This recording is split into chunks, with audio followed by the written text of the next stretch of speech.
Magandang umaga mga bossing. Ayan, ang project natin ngayon ay Giorno. Okay, kakabitan natin ang ilaw at busina.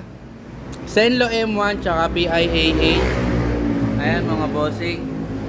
Okay, fresh na fresh ang ating Giorno ngayon.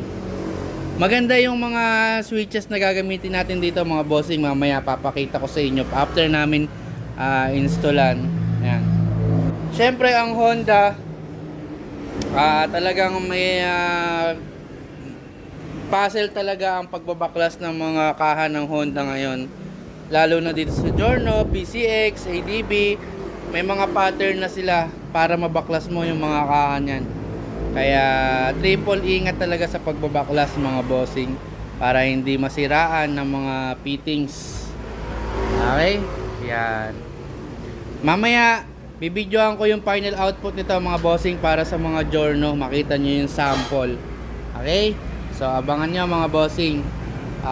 So mga magtatanong kung saan ang located namin, shop located at Grand Riverstone, Dita, Santa Rosa, Laguna. For inquiries, direct message sa aming Facebook page, Ekamatic Motorworks. Thank you!